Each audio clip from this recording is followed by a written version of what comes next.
lianga jaw me ka Upper Nile State ramen pai kwany ala kuer jen charge nok la newly appointed governor missionawo ka siyasa ke ta danen let Upper Nile road ka jan shet ke witen content pin Upper Nile la kantine ke wi ke jewich no netung wan chicken governor injidida pa kwany chicken a doubt no kani chaka disappointed ngum kwany ke wudame ala kwerona de koranti jeno ngum lokaje ko menne to kono shale tet no gorkan no lokana kene chicken ramo mo chicken gor ko jante kene te kore no nyok lokana kene jen Nuer ngum de ne rwajone ramen nyama Nuer mete kore mene Nuer mi biya kula lenga biya madan le roda biya janga jangwata ko biya tika ngach kamana antok man tok greater Upper Nile do badanen de wuda me de je lokaje ko cha kwanya kirmi yadi de lo jen bo Upper Nile bi rwajone do bdien de je lokaje mone no ban me ban janga jagwa mugui kon ta dano kwany ke je kwere me no men look at janen wajen wa point en kwerpa kwanye la Jacob dollar wajen a week wa telejamar ke dinu kuma la government forces la dinte konte cha youth yentele jamaa michina wo perkene long ke kume menyam la dun kwang shorale la weje keno kwang shorale gente ka connection ke dini the connection medit michawa ka compare ke parka ka mina we dong dena gwitten ba jegno kwang shora le take influence jen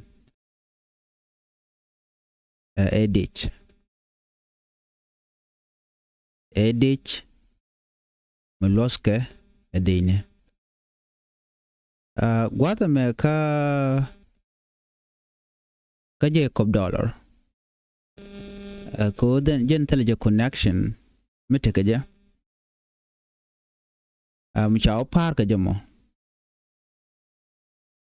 ba kwang shora le ba jekan lo generami mo man na won already nakaja ko lieutenant general kwang shora le nakaje juwich ne won nga dobe dana kwang kaja shima o chana taye dana chen wore bunna ka chan jamen ban jogo mel bu kon kloro iten jen kwaje respect no wona community en kwang shorale jen ba na gebani adine ko tega connection ka dine yo mi generaje ka kwi dine bajek generaje kwi civiliane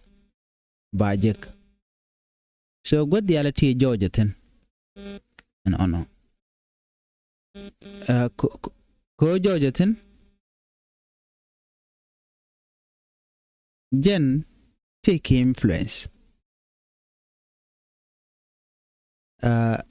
jen ngake jeno che struggle ba liberation edan me work na re jeng ya chonka na ke difficult time and kwang shorale got koreale konte ter kare wika so Sudan jen ba take military background che da mangaika ngat ka je de ni long anyok weekend koang shore le bon wo randien ko chateten won ngat ka ja kalot ka ja ngai din jen wo koang shore le aram bum bum amde de ni da rikenda ka gwich ngaje discipline de ni ka ngaje sacrifice ndan let kana ka kwi watch jen bo an koang shore le take a communication ko commander kene local defense force alo ngaje gwadial raja ke dini ka raja ne don konti la civilian ala local defense force ke Nuer wayam la raja kana wan non aram pay kwanye muko kon lelinga jen tele connection tele power first of all jen tele je military background tele marke dine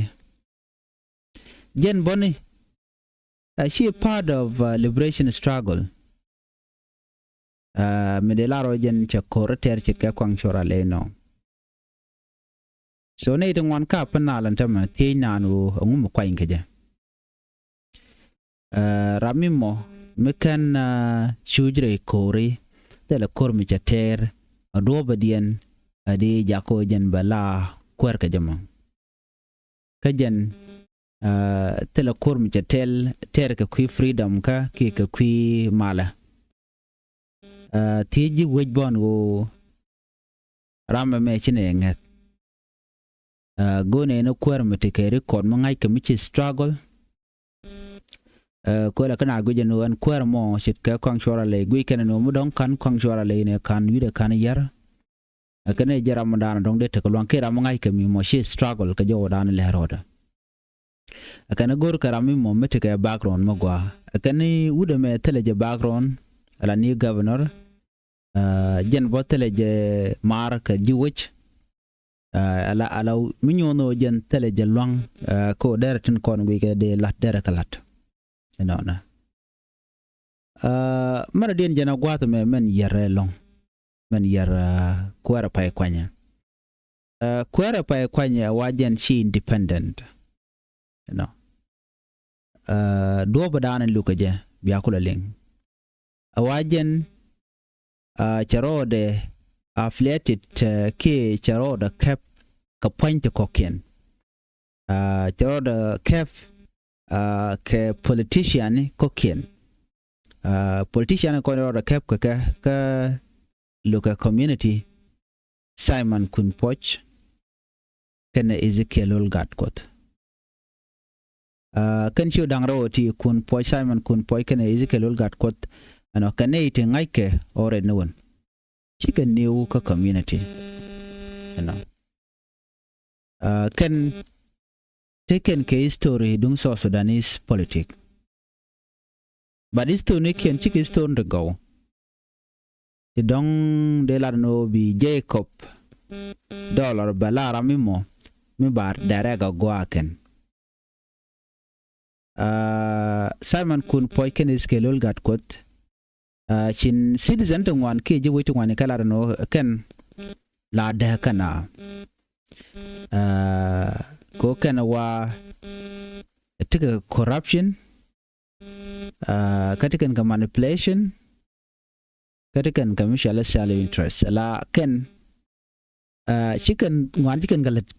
ka guardian nyok la gor keno bi ken widu bi ken riet ken jere mala turbi la jariet ke motor ke cycle kala ya jugo werene based on mandana nokene chima mandana no gijira model let ka community do ba jiri da ken no gwade da ne tuka kwar kana wal me ka kwar ko kan ci ko na kwar chala na ka bang no kan kana la daga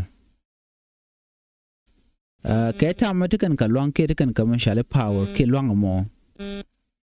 gente ka report to walong ti chala no chicken kwak ke public fund chicken ka yar no chicken ka mismanaged nyok wa degni den ka kwak bo chala jek unfair distribution ka community especially Latin kono to community no kan la mo kan ra mo monoka kana me wa shika community shikana da ki jiwich da kana lo shikana gorno dong de nas de kan let kel chido mi kan ngaje no ram me chunga ke nga chiran chunga ka kel no bi kana wuch ki chikana bi no kono jine jirami dong de ngaje no de do de lat ci jiwo laro nene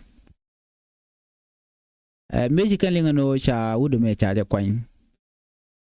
la new governor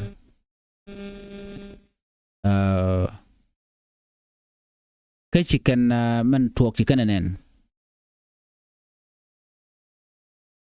chicken gu jono nene wudu me cha bled kan ekel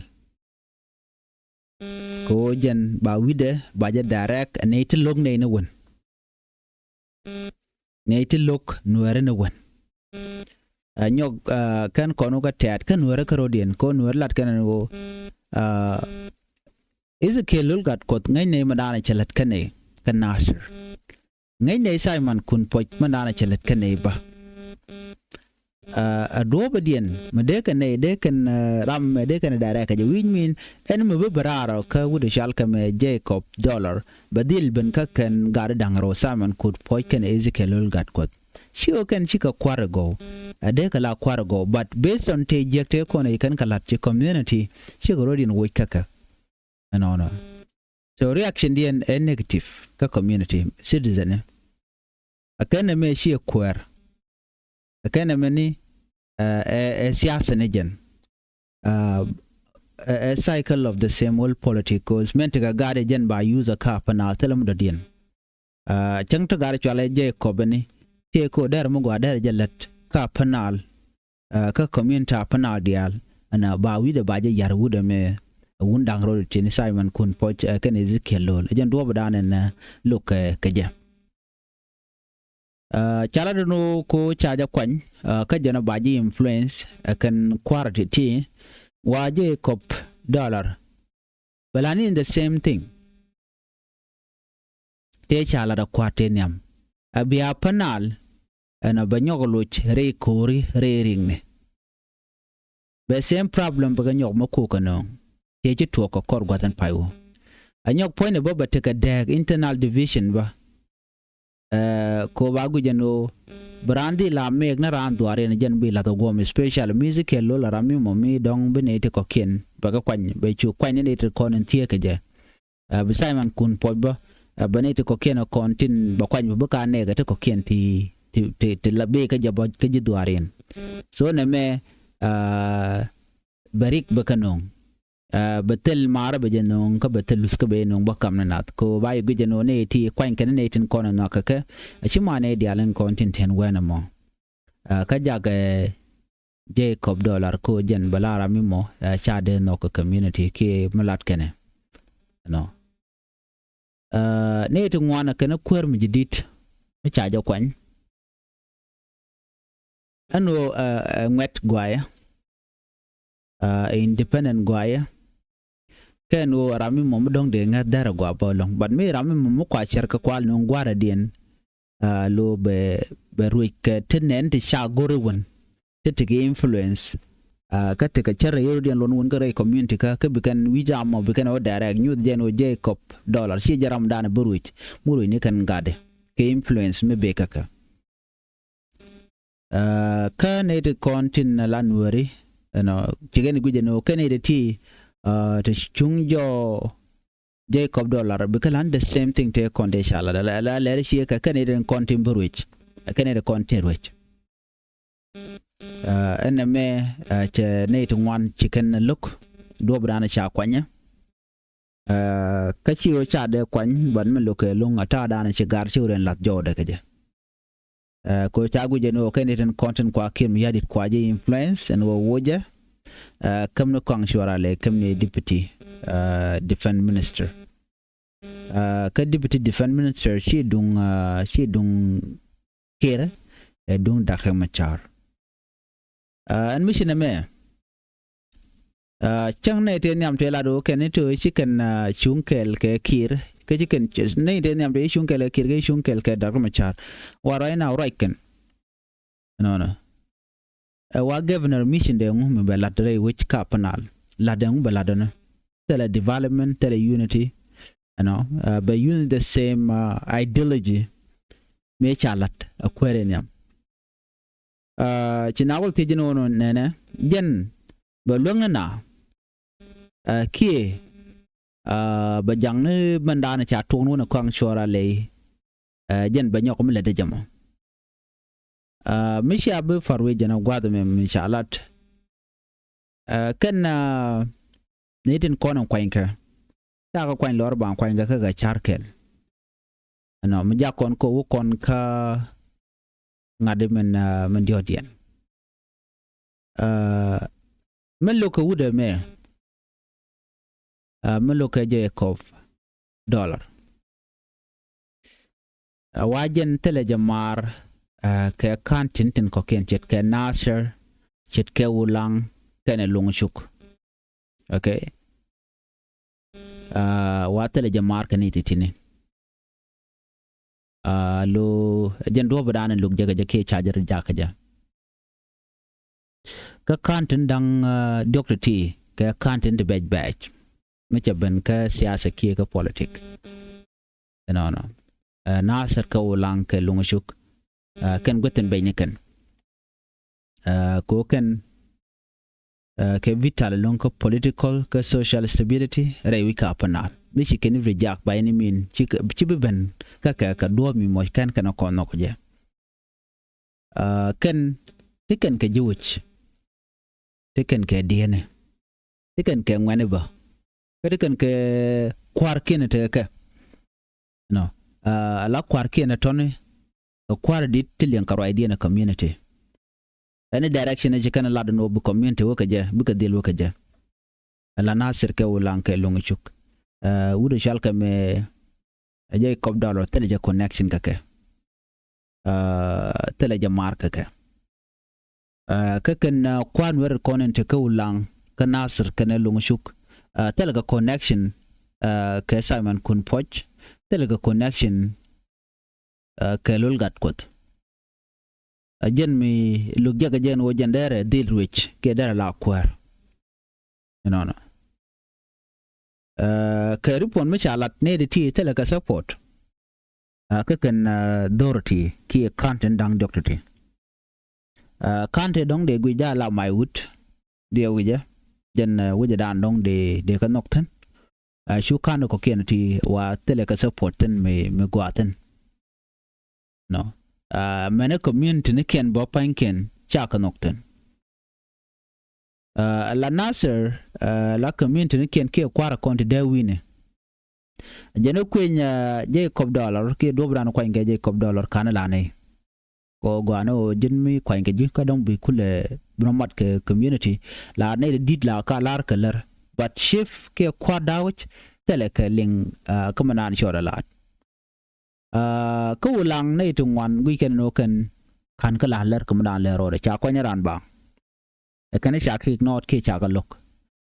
jilong shuk bane no kan men chalat riek kan wude cha kwa nye tel ne ngade ke je tel ma ngai ne ba team tel je ka liberation struggle ta da ne tar kor ke je ba so dan kule je so queen ne ba amu yana connection jin metal ji connection a community tel do mo dong de ro nyam ke je metal ji tar ka tin ko lat tro den ke ngai ke je ne me la jallo ka governor mishina chegade mobilize chena chegade nongwa kel